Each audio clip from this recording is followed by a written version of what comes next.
All right, let's dive right in. Today, we're looking at this incredible, kind of wild battle. On one side, you have the invisible programming of modern life, the script we're all handed. And on the other, an ancient natural key that might just be the ultimate glitch in that system.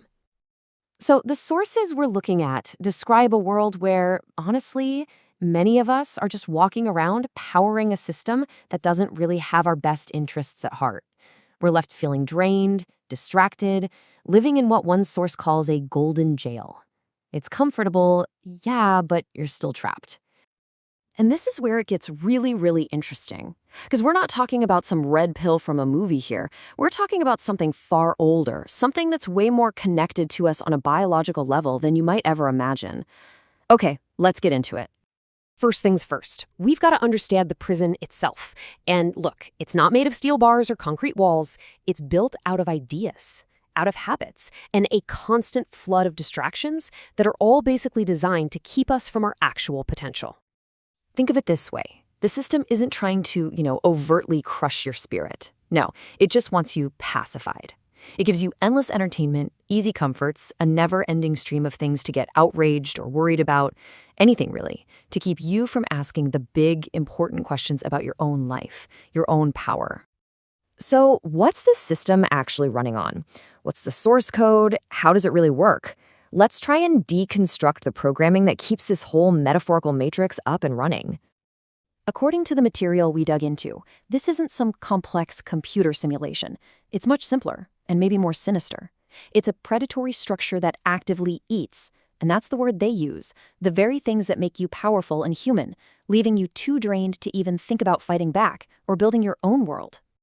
And what's so wild about this is how concrete these resources are. This isn't abstract stuff. We're talking about a system that is literally designed to hijack your calendar, to absolutely shatter your focus with a million notifications, to exhaust your willpower with meaningless choices, and to just siphon away your raw energy.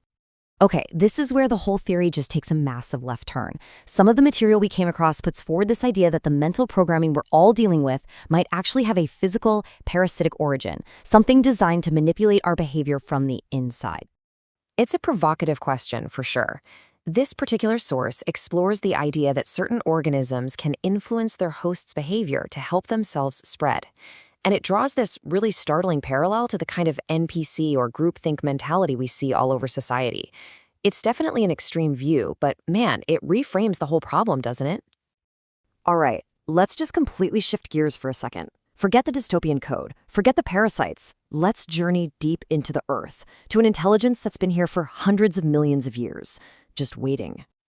And this right here, this just nails the point. Fungi aren't just some weird plants. They are our ancient cousins. We both breathe in oxygen and breathe out CO2. This deep biological connection is so crucial to understanding how and why they could have such a profound impact on our own consciousness. Just look at this. It's incredible. On the left, you've got the neural network of the human brain. On the right, the mycelial network of fungus underground. The pattern, it's the same. It's like the universe has a favorite blueprint for building intelligence, and it uses it everywhere, from inside our skulls to the very fabric of the cosmos. 2,200 acres. Just try to wrap your head around that. That's the size of the largest known living organism on our planet. And it's not a blue whale, it's a single honey mushroom fungus in Oregon. It just drives home the sheer scale and ancient power we are talking about here. So this is the big question, right? How does this ancient, massive intelligence actually fight back against the modern prison we've built? Well, the sources point to 5 very specific ways that fungi can literally glitch the system's core programs. So here's the game plan. We're going to break down each one of these societal programs one by one and then explore how psilocybin, the psychoactive compound in certain mushrooms, acts as this powerful counteragent, like a cosmic antivirus. So get this, a lot of us are basically wired with a stress response around success and having enough. It's a program that keeps us playing small. But psychedelic experiences often create the exact opposite feeling, this profound, overwhelming sense of being part of an infinite, abundant universe. And that feeling can start to seriously rewire that deep-seated fear of lack. Yeah, the system absolutely wants you exhausted. But as our sources point out, just going into nature, the domain of fungi, is a powerful act of rebellion in itself. It's a space where you can unplug from the constant drain, actually process your life, and reconnect with a real source of energy far away from the concrete jungle.